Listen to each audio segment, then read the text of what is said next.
Capítulo 20, Apocalipsis, capítulo 20. ¿Lo tenemos? Luego vi un ángel que bajaba del cielo con la llave del abismo sin fondo y una pesada cadena en la mano. Sujetó con fuerza al dragón, la serpiente antigua, quien es el diablo, Satanás, y lo encadenó por 1000 años. El ángel lo lanzó al abismo sin fondo y lo encerró con llave para que Satanás no pudiera engañar más a las naciones hasta que se cumplieran los 1000 años. Pasado ese tiempo, debe ser soltado por un poco de tiempo. Después vi tronos y los que estaban sentados en ellos habían recibido autoridad para juzgar. Vi las almas de aquellos que habían sido decapitados por dar testimonio acerca de Jesús y proclamar la palabra de Dios. Ellos no habían adorado a la bestia ni a su estatua, ni habían aceptado su marca en la frente o en las manos. Volvieron a la vida y reinaron con Cristo durante 1000 años. Esta es la primera resurrección. El resto de los muertos no volvieron a la vida hasta que se cumplieron los 1000 años. Benditos y santos son aquellos que forman parte de la primera resurrección, porque la segunda muerte no tiene ningún poder sobre ellos, sino que serán sacerdotes de Dios y de Cristo y reinarán con Él durante 1000 años. Tenemos aquí nuevamente en estudio el periodo correspondiente al milenio. Como se ha denominado a este periodo, como ya lo vimos, de 1000 años literales de duración, 1000 años en los cuales se cumplirán varias de las promesas que han sido dadas por el Señor al pueblo de Israel. La garganta me está molestando hoy. Al pueblo de Israel. Entonces tenemos que estar conectados allí. Vayamos entonces a seguir viendo cómo va a ser este tiempo del milenio, qué es lo que va a suceder, cómo van a ser las cosas durante ese periodo. Y para eso vamos al libro del profeta Isaías. Estuvimos estudiándolo hace 8 días en el capítulo 65, Isaías en el capítulo 65.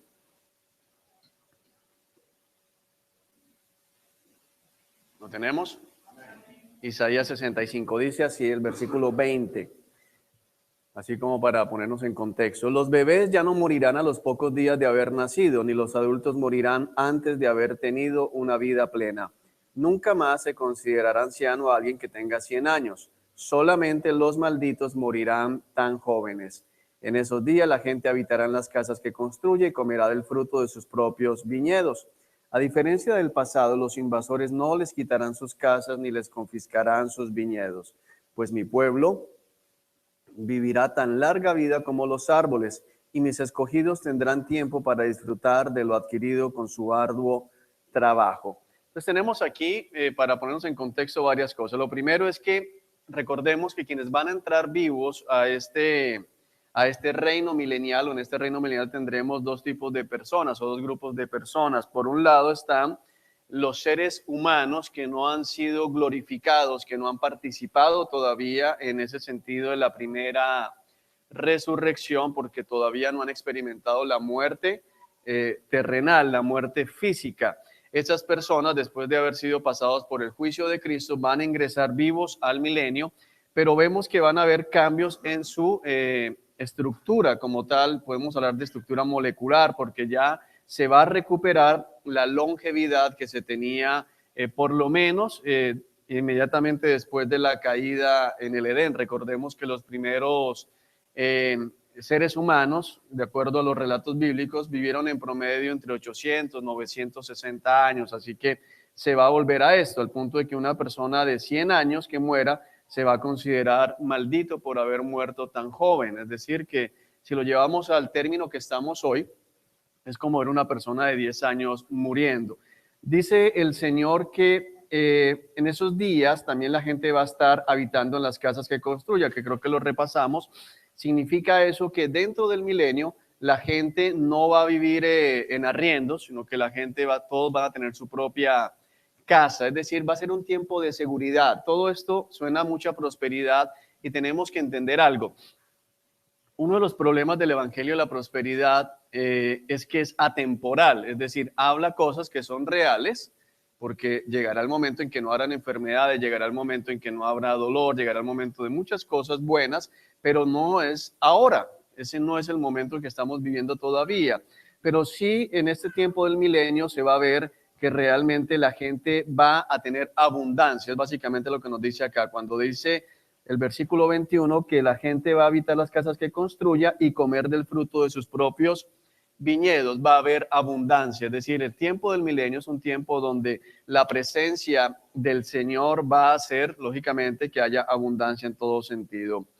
Verso 23, no trabajarán en vano y sus hijos no estarán condenados a la desgracia, porque son un pueblo bendecido por el Señor. Entonces, lo primero es que el trabajo va a ser fructífero, es decir, no va a haber gente trabajando en vano. El trabajo en vano lo podemos ver en todo sentido. Por un lado, pensemos en el trabajo en primera instancia, es decir, gente que trabaja pero no, que no consigue nada, es decir, trabaja y trabaja y trabaja, pero nunca tiene suficiente, nunca puede cubrir los gastos, nunca puede cubrir sus necesidades básicas.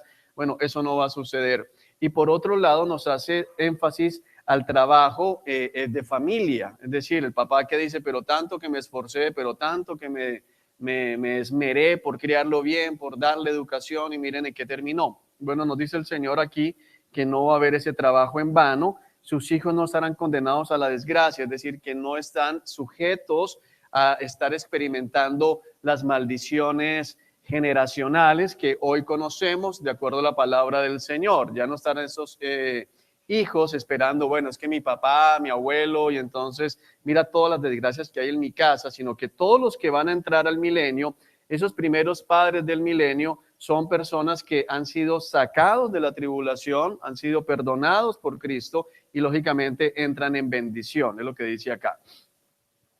Versículo 24 dice, les responderé antes que me llamen. Cuando aún estén hablando de lo que necesiten, me adelantaré y responderé a sus oraciones. Eso es una cosa preciosa que tenemos que entender dos cosas al respecto. La primera, en el Evangelio según Mateo, el Señor nos dice que no nos preocupemos por lo que vamos a comer, por lo que necesitamos para vestirnos, porque el Padre sabe lo que necesitamos aún antes de que lo pidamos. Pero aquí está haciendo una promesa que muchas veces utilizan algunos embaucadores y gente que simplemente desea que sea así, fuera de contexto y fuera de tiempo, porque hay un momento donde Dios dice que va a responder antes de que llamen, cuando aún están hablando lo que necesiten, me adelantaré y responderé a sus oraciones, pero eso se va a dar ¿cuándo? En el milenio, es decir, el milenio es un tiempo enmarcado en la bendición de Dios. Tenemos que entender, es un tiempo de pura bendición. Y ahora, bendiciones no solo espirituales, sino bendiciones terrenales. Ahora, no, perdón, por acá hay pregunta. Oh, me paso. No, es sobre el inicio, o sea, dice que quien muera a corto tiempo, por así decirlo, será considerado maldito, pero ¿cuál será la causa de la muerte? O sea, ¿por qué van a morir? Desobediencia, desobediencia. Por eso se habla de que el Señor va a juzgar con mano de hierro como tal. Va a haber, no se va a permitir el pecado rampante como tal, no va a haber opción para eso. Bueno, seguimos. Entonces dice que el Señor se adelanta y responde las oraciones. Tenemos que entender que el milenio es un tiempo de bendición. El milenio no es un tiempo de miedo, no es un tiempo de susto, sino por el contrario, es un tiempo de mucha bendición en el campo terrenal. Ahora, no te vayas a dejar deslumbrar por eso y pensar, ay, a mí me gustaría entrar entonces al milenio, porque para entrar al milenio tuviste que haber pasado por la gran tribulación y tuviste que haberte quedado de el traslado de la iglesia. Y aún con todo lo grandioso del milenio, no se compara a estar en la presencia del Señor en todo sentido.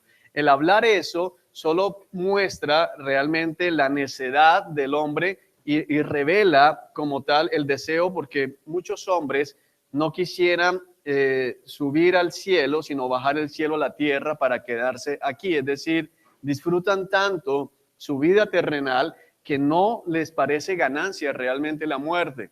Realmente no ven la muerte como el paso final de triunfo, como el atravesar la cintilla de la meta, sino que lo ven como una tragedia. Pero el apóstol Pablo lo entendía bien cuando dijo, para mí el morir es ganancia, vivir es Cristo y morir es ganancia, porque es mucho mejor lo que nos espera al otro lado, es mucho mejor lo que nos espera de ese lado de la eternidad que de este lado temporal. Ahora, los que van a estar, es lo que tenemos que ver, van a ser personas que van a disfrutar de todas las bendiciones del Señor. Ahora, es bien importante entender esto porque nosotros hoy no vivimos esto. Nosotros muchas veces, y si vamos a la Escritura, vemos a Pablo pidiendo, Señor, sáname 3 veces, y el Señor, la respuesta, ¿cuál fue?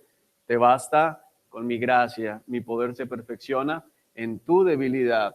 Hebreos en el capítulo 11 nos muestra cómo muchos héroes de la fe, por causa de la fe, padecieron persecuciones, fueron apedreados, estuvieron errantes, no tenían ni con qué vestirse, no tenían dónde vivir. Sin embargo, este tiempo del milenio es un tiempo de mucha bendición y hay que comprender lo importante de esto, porque mucha gente dice que se aleja de Cristo por la persecución. Mucha gente dice que se ha alejado del cristianismo y que le ha dado la espalda a Cristo por las tribulaciones y dicen, bueno, si me tocara no tantos problemas, tal vez yo hubiese seguido, pero culpan supuestamente a Dios de no poder seguirlo porque son demasiados los problemas que está enfrentando. Sin embargo, aquí vemos que será un tiempo de mucha bendición, donde Dios está adelantándose y antes de que la petición sea presentada, Él ya está dando respuesta a esas peticiones. Versículo 25. El lobo y el cordero comerán juntos, el león comerá heno como el buey, pero las serpientes comerán polvo. Vamos a ir a Isaías capítulo 11, luego volvemos acá para ver un poco más en profundidad esto.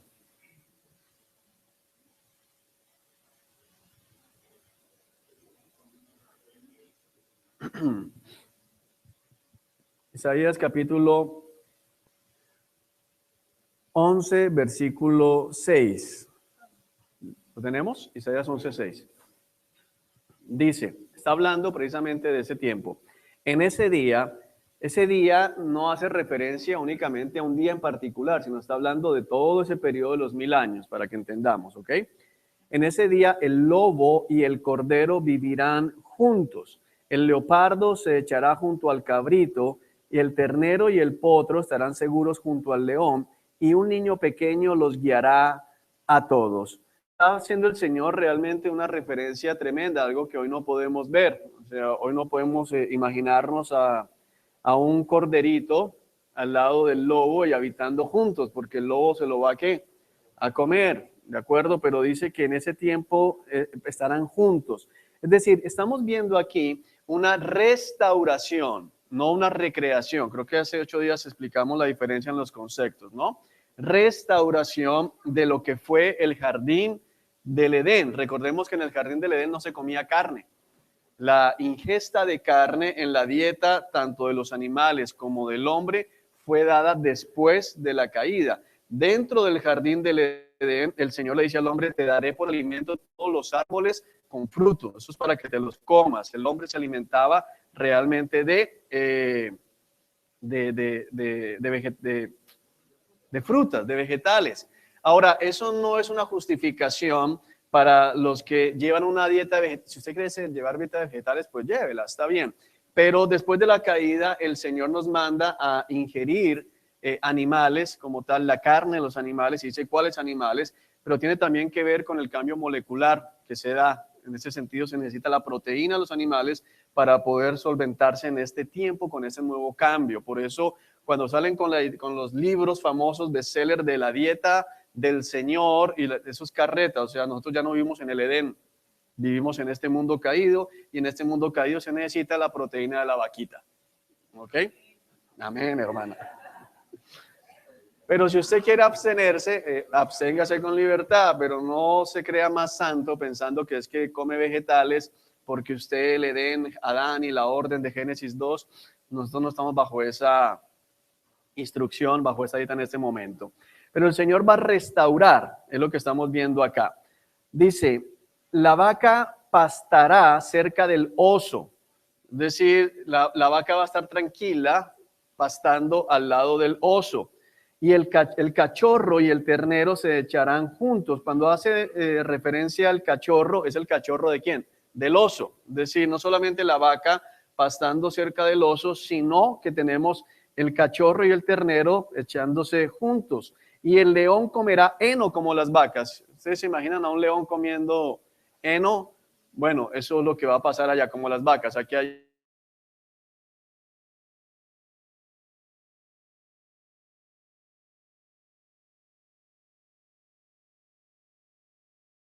de Jehová del paraíso, o sea, ellos van a vivir en un constante milenio según lo que dice la Biblia y según lo que ellos creen. Sí, ellos dicen eso. O sea, ¿estás afirmando o es una...? Sí, ellos piensan eso, ellos piensan que se va a permanecer en un tiempo terrenal y que solo los 144,000 van a ser llevados al cielo y el resto que lograron cumplir lo que exige la palabra van a quedarse aquí en ese milenio eterno como tal, es lo que ellos consideran. Entonces solo los 144,000 privilegiados van a ser llevados al cielo, que es una de las cosas que yo siempre pregunto, bueno, ¿y tú estás luchando para qué? Si ya ese cupo se cumplió hace rato, se llenó el cupo de los 144,000. Lógicamente es una mala interpretación de la escritura. Recordemos algo, miren, desde el momento en que cualquier persona o cualquier religión, secta, como le queramos llamar, niega la deidad de Cristo, ya no hay nada que hacer. De ahí para adelante el entendimiento va a estar entenebrecido, como dice la palabra. ¿Ok? Bueno, entonces tenemos aquí el león comiendo heno como las vacas. Ahora, hay una cosa importante que vamos a ver aquí, que quiero llamar la atención para reafirmar el proceso de restauración, que alguien, creo que fue Carol, si no me falla la memoria, la que hizo la pregunta, pero bueno, y luego todo no estaba quemado, todo no estaba acabado, todo no estaba... Fíjense que no solamente se va a restaurar la parte de vegetación, sino que aún los animales, toda la parte de la creación va a ser restaurada para que el hombre disfrute de la creación como tal durante ese periodo de 1000 años. Es decir, todo va a estar como al principio, para que el hombre pueda vivir en esa armonía que Dios estableció. Realmente eso es algo precioso. Mi esposa sueña mucho cuando ella ve Narnia, las crónicas de Narnia, dice, tan bonito abrazar ese león así. Bueno, los que estén en el milenio van a poder abrazar ese león y consentirlo y cogerle la melena y hacerle así al león. Bueno, van a poder hacerlo. Y nosotros vamos a estar ahí también. Recuerden que nosotros vamos a tener nuestros cuerpos glorificados y vamos a estar reinando junto con Cristo, siendo sacerdotes para Cristo también acá. Así que sí vas a poder consentirle la melena al león si quieres consentírsela. Versículo 8. El bebé jugará seguro cerca de la guarida de la cobra. Así es, y por eso el así es como, eso es asombroso.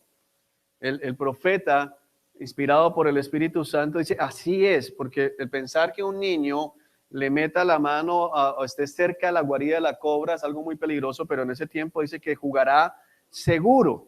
Un niño pequeño meterá la mano en un nido de víboras mortales y no le pasará nada. Ahora, cuando dice no le pasará nada, no vayamos al error que han cometido varias personas. De hecho, algunos se han muerto, pastores que llevan serpientes al culto, que de entrada que tiene que hacer una serpiente en el púlpito, pero llevan serpientes para mostrar el poder del Señor y que no les pasa nada, y ya varios se han muerto en ese show, porque eso es un show, o sea, tentando realmente al Señor. Pero bueno, aquí lo que vemos es que el niño mete la mano en el nido de víboras mortales y no le pasa nada. Ahora, hay una cosa importante, la víbora sigue siendo mortal. Entonces, ¿por qué no le pasa nada? Porque la orden del Señor es de no hacer daño. Es decir, no es que a la serpiente se le quite el veneno, porque hay una referencia aquí y es importante entender, porque la serpiente mayor sigue viva. Entonces hay una referencia acá, es una serpiente mortal, son víboras mortales, pero están restringidas en su daño. Eso es una referencia también para entender lo que va a pasar con Satanás, que ya lo miramos, va a estar ¿dónde? Encarcelado durante todo el periodo de ese milenio.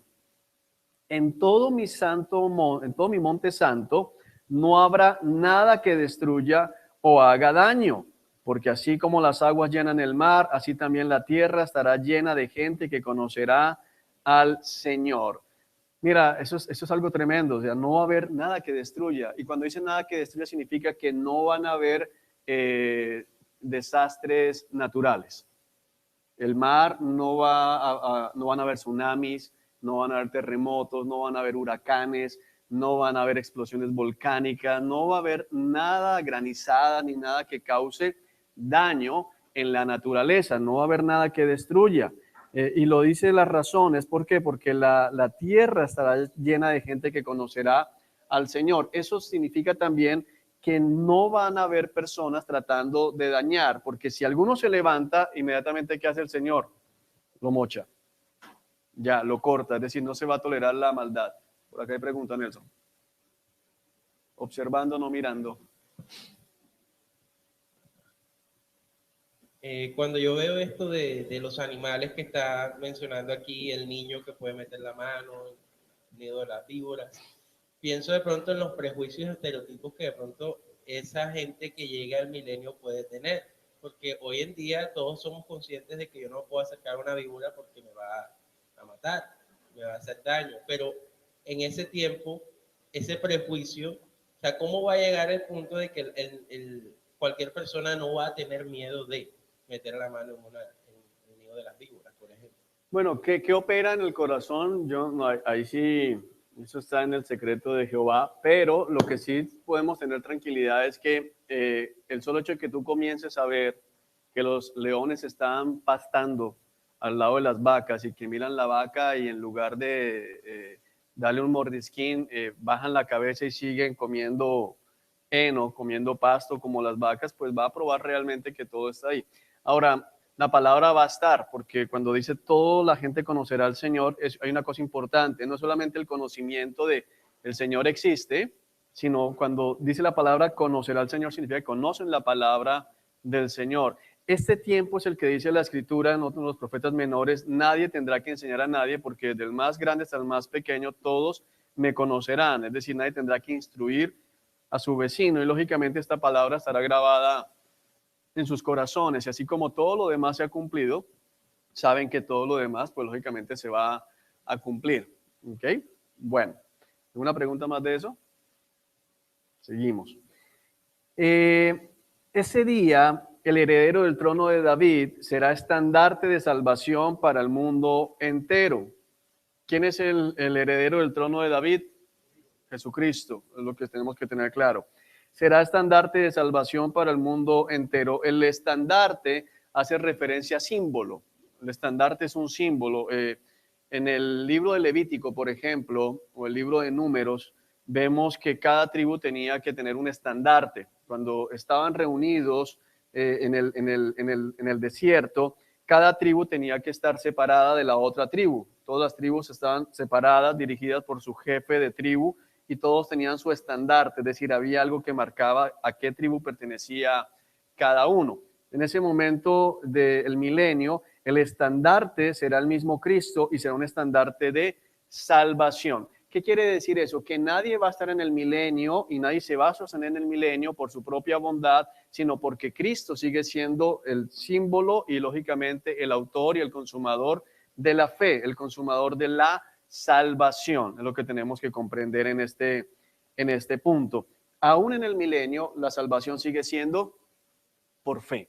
Aún en el milenio, la salvación sigue siendo por fe. Y los que entraron al milenio, recuerden que lo estudiamos, no entran por sus buenas obras. Entraron también ¿por qué? Por fe. Creyeron en el Mesías, creyeron en el Evangelio, no murieron y entonces lograron entrar al milenio. Cristo sigue siendo ese estandarte. Es decir, que las naciones van a tener que reconocer que si no hay tsunamis, que es lo que deberíamos entender nosotros hoy también, que al mismo tiempo cuando lo hay es por causa del mismo Dios y cuando sobrevivimos a eso es por causa del mismo Dios. Entonces van a tener que reconocerlo. Las naciones se reunirán junto a él y la tierra donde vive será un lugar glorioso. ¿Qué significa esto? Literalmente nos está hablando de que todavía habrán naciones, es decir, todavía se verá tal vez esas divisiones geográficas, pero no desde el punto de vista de esto me pertenece y en guerra los unos con los otros, porque será un solo pueblo en ese punto. Pero dice que se reunirán junto a él. ¿A qué hace referencia? Que literalmente durante el proceso, durante el tiempo del milenio, Cristo estará morando en la tierra. Eso es fundamental de entender en esta parte del estudio del milenio como tal. Y la tierra donde vive será un lugar glorioso. ¿Cuál es el lugar donde vive, o la tierra donde él vive? Jerusalén. Cuando dice lugar glorioso, va a ser glorioso por la presencia del Señor. En ese día, verso 11, el Señor extenderá su mano por segunda vez para traer de regreso al remanente de su pueblo, los que queden en Asiria, el norte de Egipto, el sur de Egipto, Etiopía y Elam, en Babilonia, Hamat y todas las tierras costeras distantes. Levantará bandera en medio de las naciones y reunirá a los desterrados de Israel. Juntará al pueblo disperso de Judá desde los confines de la tierra. Entonces por fin terminarán los celos entre Israel y Judá y dejarán de ser rivales. Es decir, el único momento donde Israel volverá a ser un solo pueblo. Recuerden que esta rivalidad surgió inmediatamente hacia el año 721, luego de que fueron llevados los israelitas, la tribu del norte, fueron llevados cautivos por Asiria.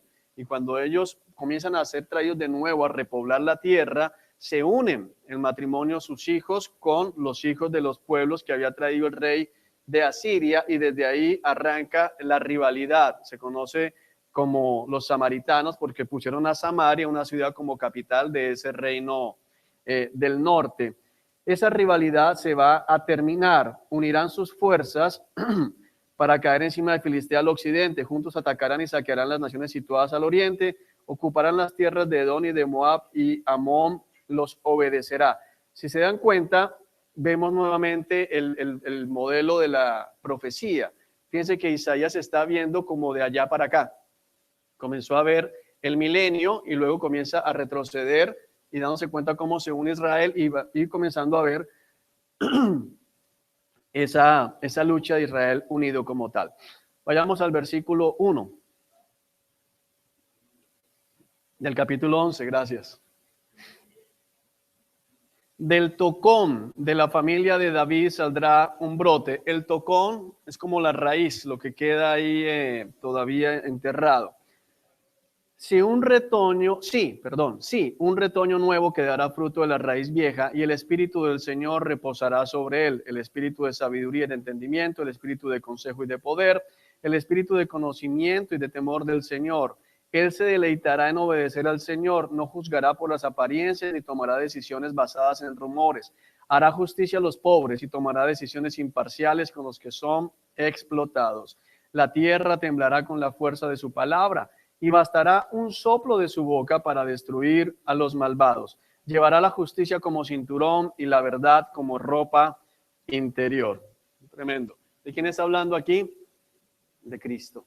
Y nos está hablando precisamente de ese periodo donde se va a juzgar con severidad. Habrá justo juicio en medio de toda la tierra. Es lo que nos está hablando aquí el Señor. Vayamos a Isaías 62. Creo que se bajaron mucho los aires. ¿O está bien la temperatura allá abajo? ¿Está caliente? ¿Está bien? Bueno, ustedes también, yo estoy aquí sufriendo. Bueno, hágalo así entonces.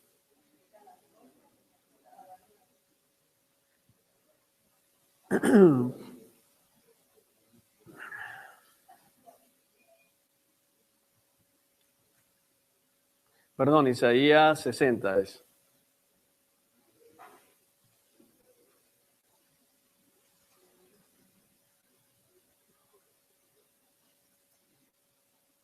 Versículo 1.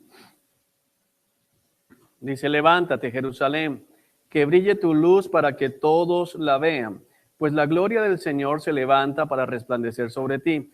Una oscuridad negra como la noche cubre a todas las naciones de la tierra, pero la gloria del Señor se levanta y aparece sobre ti. Todas las naciones vendrán a tu luz. Reyes poderosos vendrán para ver tu resplandor. Levanta los ojos porque todo el mundo vuelve a casa. Tus hijos llegan desde tierras lejanas. Tus hijas pequeñas serán traídas en brazos. Resplandecerán tus ojos y tu corazón se estremecerá de alegría, porque los mercaderes del mundo entero vendrán a ti. Te traerán las riquezas de muchos países.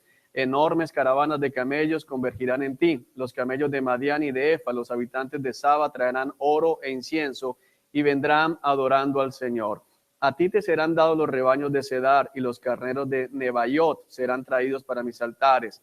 Aceptaré sus ofrendas y haré glorioso mi templo. Una de las cuestiones que siempre ha generado debate entre los eruditos tiene que ver con las varias referencias que existe acerca del templo del Señor durante el milenio. Es decir, que el templo del Señor va a ser nuevamente construido sobre la tierra, y la pregunta tiene que ver con, bueno, pero ¿para qué templo y sacrificio si ya todo ha sido consumado? No hay realmente certeza, pero lo más probable es en que se va a permitir simplemente para seguir manifestando que el Señor está en ese lugar. Es básicamente la situación, pero lo que tenemos que ver es que realmente casi todas las referencias bíblicas hacia el milenio hablan de que el templo del Señor va a estar nuevamente levantado. De hecho, sabemos que durante la tribulación va a ser reconstruido, va a ser levantado, entonces lo más normal es que siga allí.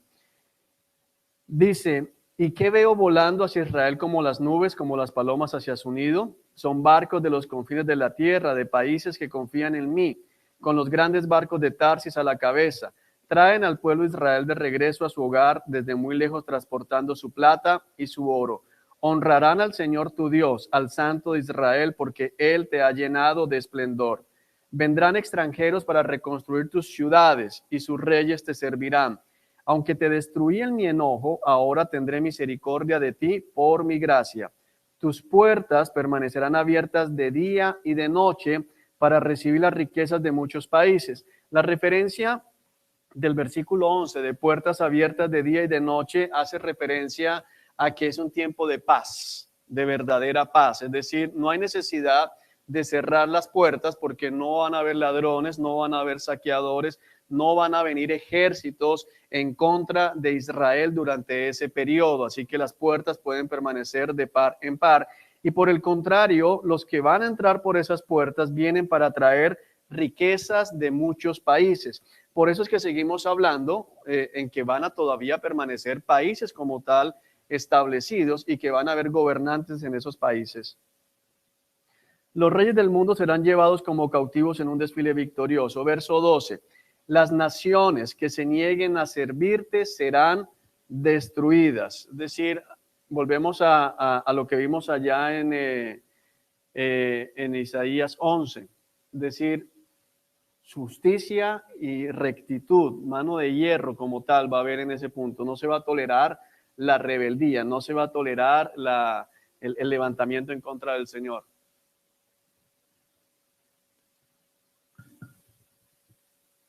Aquí habla de que en el milenio van a haber reyes o presidentes de diferentes naciones.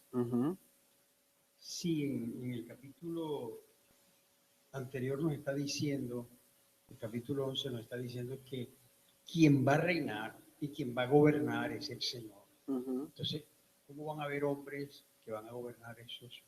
Son delegados, así como se tiene, por ejemplo, en los reinos de Asiria, de Babilonia, y aún durante el reinado de David o de Salomón, habían gobernantes de ciudades. Es decir, hay un rey, pero ese rey delega funciones de gobierno en cada ciudad.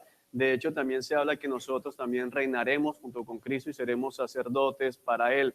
Entonces, también esa es la posibilidad, tanto que hayan hombres en funciones de gobierno, porque tiene que seguir creciendo, moviéndose todas las cosas, pero también van a haber personas de nosotros que estarán a cargo de esos lugares. Esa parte ha sido clara aún desde el principio. Pensemos en los ángeles. De acuerdo a la palabra, hay príncipes para naciones. Hay un príncipe muy identificado y es Miguel, que dice que es el capitán de Israel, es decir, es el príncipe sobre Israel, el ángel asignado para estar atento a Israel. En Daniel se ve el príncipe de Babilonia, el príncipe de Grecia, es decir, potestades de los aires que están gobernando, pero para mal también naciones. Entonces, no cambia realmente el modelo que ha traído el Señor desde el principio. De hecho, ahí nos podemos remitir a Génesis capítulo 2, donde el Señor crea al hombre y lo pone para señorear también. Es decir, Él sigue siendo el rey, pero Él delega funciones. Es parte de su gran misericordia con nosotros, permitirnos participar en su gobierno. Pero Él sigue siendo el rey. Es decir, esa parte no va a cambiar, y el que se intente levantar va a ser inmediatamente cortado. Ahora, es importante entender que si a nosotros como iglesia se nos llega a asignar el gobierno de alguna ciudad o a uno de los santos del Antiguo Testamento, nosotros ya no tenemos posibilidad de volver a pecar. Hay que tener tranquilidad en eso, porque y si me dejo tentar por el poder y me mochan, ya no te van a mochar. Ya si llegaste a ese lugar glorificado, ya estás glorificado y no va a haber posibilidad de volver atrás. ¿Y qué pasará con esos hombres que todavía no tienen cuerpo glorificado, sino que están en obediencia al Señor, pero que no son, están en carne y hueso? O sea que de un momento a otro se pueden rebeldizar. Sí, ahorita lo vamos a ver. Ok. ¿Por acá hay pregunta, Vi? ¿Mano levantada? ¿No? Ok. Bueno, vamos a ver el versículo 16, aquí también de Isaías 60, versículo 16. Reyes poderosos y grandes naciones colmarán todas tus necesidades, como si fueras un niño amamantado por una reina. Por fin sabrás que yo, el Señor, soy tu Salvador y tu Redentor, el poderoso de Israel. Fíjense que el milenio gira en torno, lógicamente, a Cristo, pero también para cumplir todas las promesas que Dios le hizo a Israel. Ese va a ser el tiempo donde Israel va a ser la nación más importante sobre toda la faz de la tierra. Realmente Israel va a ser el centro de todas las naciones. Cambiaré tu bronce por oro, tu hierro por plata, tu madera por bronce y tus piedras por hierro. Haré que la paz sea tu líder y la justicia tu gobernante. La violencia desaparecerá de tu tierra, se terminará la desolación y la destrucción de la guerra. La salvación te rodeará como las murallas de una ciudad y la alabanza estará en los labios de todos los que entren allí. Está haciendo referencia a ese tiempo de muchísima paz, muchísima prosperidad, muchísima bendición. Ya no necesitarás que el sol brille durante el día, ni que la luna alumbre durante la noche, porque el Señor tu Dios será tu luz perpetua y tu Dios será tu gloria. Tu sol nunca se pondrá, tu luna nunca descenderá, pues el Señor será tu luz perpetua. Tus días de duelo llegarán a su fin. Todo tu pueblo será justo. Poseerá para siempre su tierra, pues yo los plantaré allí con mis propias manos, con el fin de darme gloria a mí mismo. Hay una cosa tremenda en este versículo 21 que no se nos puede escapar. Todo al final es ¿para qué? Para la gloria del Señor, con el fin de darme gloria a mí mismo. Es decir, el nombre del Señor, a causa de la impiedad, a causa de la desobediencia de Israel, ha sido blasfemado. Ha sido blasfemado. Y hoy en particular, cuando uno escucha que Israel es uno de los estados que más promueve la agenda homosexual, por ejemplo, que Israel es uno de los estados donde el rol de hombre-mujer ha sido completamente desdibujado, que Israel confía más en sus aliados armados, bélicos, como Estados Unidos, que en el Señor. El nombre del Señor es blasfemado. ¿Dónde está el nombre de el Señor? ¿Dónde está el Señor en Israel? Por eso el Señor va a hacer todo esto para, como dice aquí el versículo 21, con el fin de darme gloria a mí mismo. Es decir, todo el mundo va a tener que reconocer que realmente Él es el Dios de Israel y que el Dios de Israel es un Dios que cumple sus promesas. Verso 22, la familia más pequeña se convertirá en 1000 personas. ¿Cómo podemos ver esto? La única explicación la encontramos ¿dónde? Allá en Apocalipsis, cuando dice que van a vivir por 1000 años, y aquí en el 65, donde vimos que el que muera de 100 años será ¿qué? Considerado maldito, como un niño. Entonces, vamos a tener familias de 1000 personas, claro. Imagínate con la posibilidad de vivir 960 años. Eso lo que van a hacer es hijos, y todos esos hijos tienen hijos y tienen hijos, o sea que son familias inmensas. Vamos a celebrar cumpleaños, eso toca alquilar un salón muy grande. Y ahora dice que la familia más pequeña, o sea, las familias ya de 3, ya eso no va a existir, ya no va a aplicar. Y el grupo más diminuto se convertirá en una nación poderosa. A su debido tiempo, yo, el Señor, haré que esto suceda. A su debido tiempo, ¿cuándo será? A su debido tiempo, cuando inicie el milenio. Ahora, uno puede pensar en el versículo 22, en qué sentido tiene, pero cuando estudiamos cómo va a ser los sellos, las trompetas y las copas de la ira, y cómo se reduce la población mundial, podemos entender que realmente hay naciones que van literalmente a desaparecer y que de esa gente que quede se van a volver a formar naciones tal cual como sucedió en los primeros días. ¿Preguntas hasta ahí? ¿No? Ok. Por acá hay pregunta. Bueno, una pregunta. Después de que ya se ha llevado al cielo y regresamos al milenio, en el milenio, ¿volvemos a ser esposos? No. Ya te despides de ese man. Vas a saber que era tu esposo. Eso sí, porque... Pregunta, para que quede registrado. Que los que siguen teniendo hijos son los que entraron al milenio. Sí, los que entraron al milenio hijos son los que van a seguir teniendo hijos.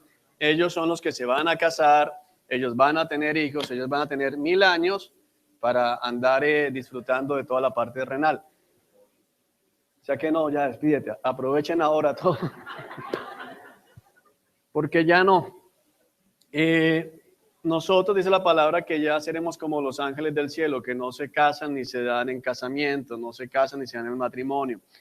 Ahora vamos a recordar que es una de las cosas importantes que muchos preguntan, ¿sabré yo en el cielo que esa era mi esposa, que ese era mi papá, que esa era mi hija? Sí, es muy claro, la palabra nos deja ver varios pasajes donde lo vemos. De hecho, en la prédica hoy vamos a ver uno de ellos, cuando los discípulos están con el Señor en el monte de la transfiguración y ven a Moisés y a Elías, los reconocen, saben realmente quiénes son quiénes. Así que allá veremos a todos y sabremos quiénes éramos quiénes, pero serán los hombres todavía los que no glorificados, los que tendrán familias y estarán en toda esa situación.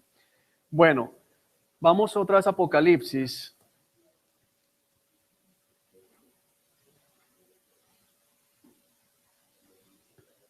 Capítulo 20, versículo 7. Para ver una de las cosas más terribles de todo esto. Apocalipsis 27, ¿lo tienes? Cuando se cumplan los 1000 años, es decir, cuando termine el milenio, porque son 1000 años que son de ese periodo así, Satanás será liberado de su prisión. Recuerda, Satanás estuvo encarcelado. Al versículo 1 vemos cómo baja un ángel y lo encarcela. Ahora termina el milenio, Satanás saldrá nuevamente para engañar a las naciones. Es decir, Satanás durante los 1000 años no se arrepintió, ni cambió, ni salió en libertad condicional a ver cómo se... No, él sale con un propósito que ha sido manifestado siempre en la palabra. Él es el padre de la mentira, en él no hay verdad. Sale para engañar a las naciones llamadas Gog y Magog. Hay una cosa importante porque no hay certeza, pero realmente el texto nos lleva hacia allá al pensar que Satanás sale a engañar a los que no hacen parte del pueblo de Israel como tal. Muchos llegan a pensar que hay una protección especial del Señor sobre su pueblo para que ninguno de ellos ya en ese momento se pierda. Y de hecho, si seguimos el texto, el fluir de la interpretación profética, siempre vemos aquí las naciones como fuera de Israel. Pero bueno, llamadas Gog y Magog. Ustedes recuerdan que Gog y Magog lo estudiamos en Ezequiel, en el capítulo 37, 38, 39, de hecho, el profeta Ezequiel, pero no son la misma batalla. Recordemos que ese Gog y Magog, lo que se da al principio de la tribulación como tal, pero aquí Gog y Magog es para hacer referencia a una gran multitud, y de hecho dice, llamadas Gog y Magog por todos los extremos de la tierra. las reunirá todas para la batalla, un poderoso ejército tan incalculable como la arena de la orilla del mar. Entonces, ¿cómo va a haber un ejército tan grande después de que al final de la tribulación casi no quedaron? Recuerden que allá acabamos de verlo en Isaías, que las familias van a ser ¿qué? De 1000, las más pequeñas, y que gente que quedó como un pequeño grupo se va a constituir en una gran nación. O sea que al final del milenio, la tierra va a estar otra vez supremamente poblada, al punto de poder reunir una multitud tan grande. Ahora, ¿quién reúne esa multitud? Dice Satanás. Es decir que a pesar de vivir en el paraíso prácticamente, a pesar de vivir en las mejores condiciones que pudiese imaginar la humanidad, lo que persiguen los supuestos líderes de la tierra, la paz y el acabar la injusticia social y todo esto, los hombres van a volver a ser engañados y van a levantarse contra el Señor. Dice el versículo 9. Y los vi cuando subían por toda la anchura de la tierra y rodeaban al pueblo de Dios y a la ciudad amada. Es decir, que esta gente, Satanás logra levantar nuevamente en el corazón del hombre el deseo de derrocar a Dios, el deseo de quitar a Cristo. Uno puede, qué absurdo es esto, después de todo lo que ya pasó, y sin embargo, el corazón del hombre es tan perverso que vuelve a caer, que vuelve a entrar. ¿Por qué es importante el milenio en el proceso de la historia del hombre con el Señor? Porque muestra que el hombre, aún en las condiciones ideales, se levanta en contra del Señor. Es decir, nadie va a tener excusa, pero mucho menos esta gente. Es decir, es que si yo hubiese tenido las condiciones ideales, no sería así. Mentira. Eso muestra que es mentira que una persona siempre es mala, como dicen los sociólogos, porque es que, mira, nació en un barrio peligroso donde había pandillas, donde había droga y por eso fue que se perdió y por eso la injusticia. No, esta gente, muchos de ellos, la gran mayoría, nacieron en medio de un tiempo donde no había hambre, donde no habían pobres, donde todo era perfecto, donde no habían ladrones, donde todo había que justicia, donde el mismo Dios estaba. Algunos dicen, bueno, es que si yo pudiera ver a Dios, entonces la cosa sería diferente. Esta gente ve a Dios.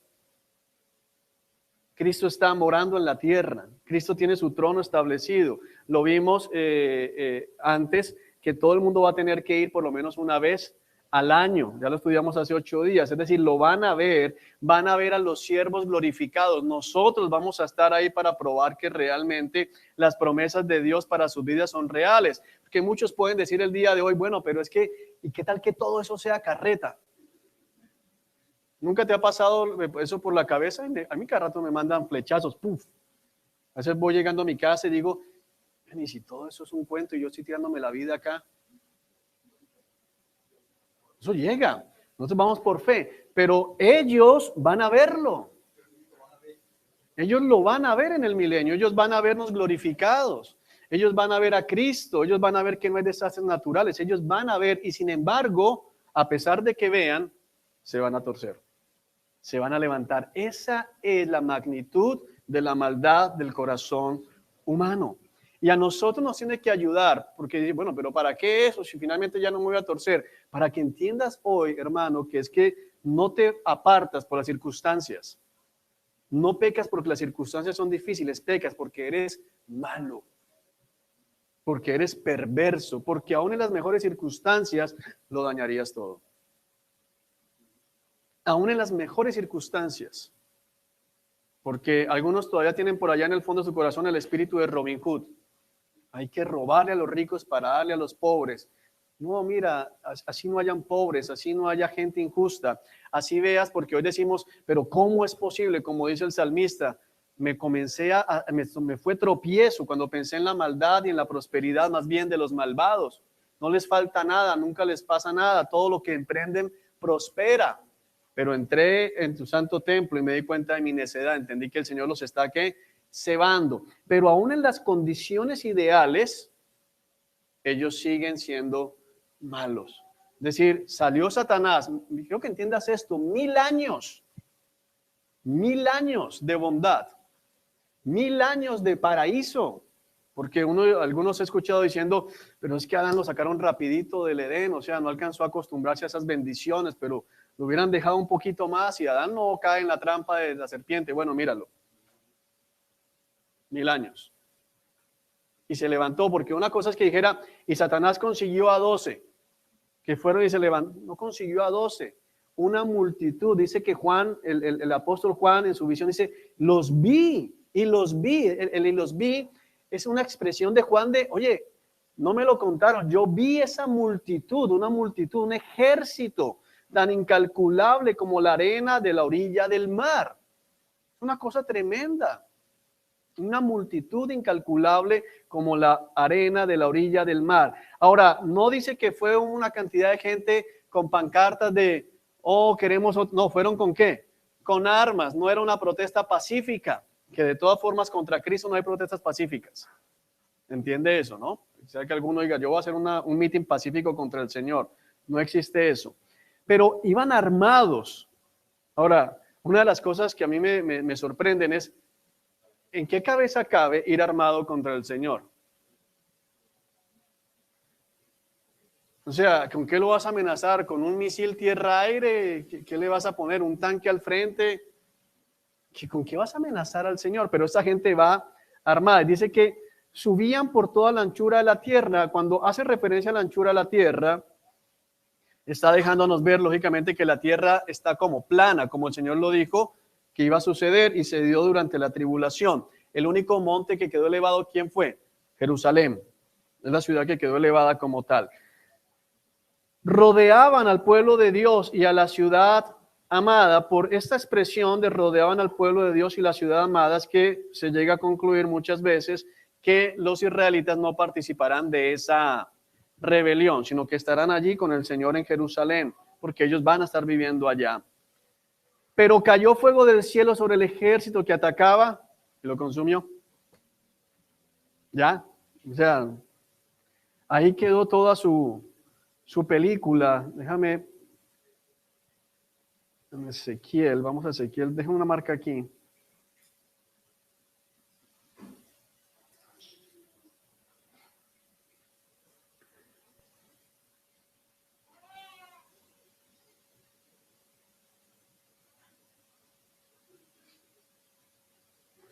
Ezequiel 39, versículo 11.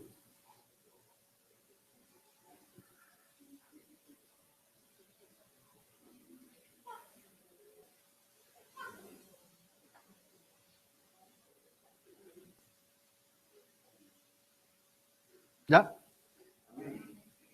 Dice, prepararé un inmenso cementerio para Gog y sus multitudes en el valle de los viajeros al oriente del Mar Muerto. Ese lugar impedirá el paso de quienes viajen por allí y el lugar pasará a llamarse el Valle de las Multitudes de Gog. Les llevará 7 meses a los israelitas a enterrar los cuerpos y limpiar la tierra. Todo el pueblo colaborará, pues será una victoria gloriosa para Israel ese día cuando demuestre mi gloria, dice el Señor soberano. Ahora, dice el Señor aquí precisamente cómo murieron todas esas multitudes en la primera batalla de Gog y Magog y quedaron 7 meses después de que terminó la guerra, enterrando cadáveres. Y sin embargo, esta gente aquí en Apocalipsis 20 se levanta nuevamente contra el Señor, habiendo recordado, porque hay que tener presente que en Gog y Magog también fue el Señor el que los destruyó. También fue el Señor el que actuó, también fue el Señor el que de manera sobrenatural intervino para rescatar a Israel. En este punto vemos exactamente lo mismo. Fíjense que los israelitas no tuvieron necesidad de presentar batalla. Los israelitas aquí no tuvieron necesidad de coger fusiles y salir, sino que estando en la ciudad cayó fuego del cielo y los consumió. Es decir, el Señor Dios Todopoderoso abrió su boca y los destruyó. Cayó fuego del cielo sobre el ejército que atacaba y lo consumió, lo acabó completamente. Y eso es lo asombroso realmente de todo esto. Ahora, ¿qué nos muestra a nosotros? ¿Qué nos muestra? Que Dios no cambia. Y tal vez algunos pudiesen llegar a pensar erróneamente en ese tiempo que como había tanta prosperidad, que como había tanta bondad, que como había tantas bendiciones, de ninguna manera Dios volvería a traer castigo. Pero las bendiciones muchas veces nos hacen desdibujar a Dios. Tenemos que entender que el Dios que bendice es el mismo Dios que castiga y que no pasa por alto la maldad del hombre. Qué rápido olvidaron, porque uno dice aquí 1000 años, pero lógicamente 1000 años es bastante tiempo. Pensemos, nosotros escuchamos las historias de la iglesia extendiéndose, y si nos vamos para el año 1016, donde había todavía muchos lugares donde el cristianismo no había llegado, el evangelio no había llegado, la persecución y todo esto, pensamos qué terrible y se nos olvida. Esta gente va a hacer exactamente lo mismo. Realmente el corazón del hombre es algo perverso. Amén. Pregunta por aquí y terminamos.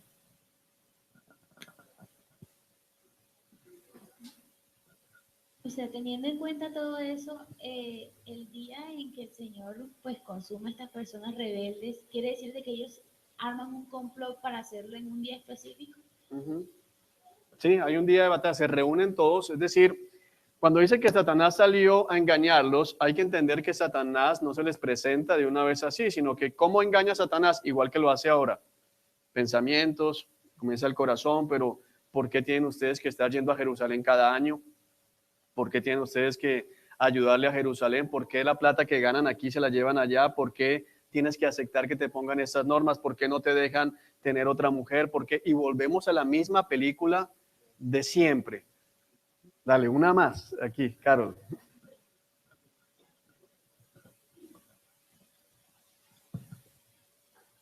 Por ejemplo, sin embargo, usted está diciendo eso, pero no se supone que el Señor está juzgando con vara de hierro, entonces esas personas que están en rebeldía las va eliminando. Entonces, Las va a eliminar todas de un solo, pero va a permitir al final del milenio, porque tienes que recordar que terminó el milenio, o sea, terminó ese periodo y Satanás es soltado, y ahí lo que debe suceder es lo contrario, que el Señor va a permitir revelar y develar la maldad del corazón humano. Ese juicio, o sea, con vara de hierro va a ser solamente por 1000 años. De ahí por 1000 años. El Señor va a libertad para que se dé todo lo que se Sí, la aunque no va a ser un periodo muy extenso, es decir, eso va a ser rápido, que Satanás sale, los engaña, se levantan todos y van a luchar, y en un solo momento cae fuego, porque no dice que fue un periodo largo, sino cayó fuego del cielo sobre el ejército que atacaba y lo consumió, es decir, está hablando de algo instantáneo. Pueden estar todos reunidos alrededor de Jerusalén y en ese momento cae fuego del cielo y ¡suaz! Ya desaparecieron todos murieron inmediatamente. ¿Ok? Bueno, vamos a prepararnos para dar inicio a nuestro culto dominical.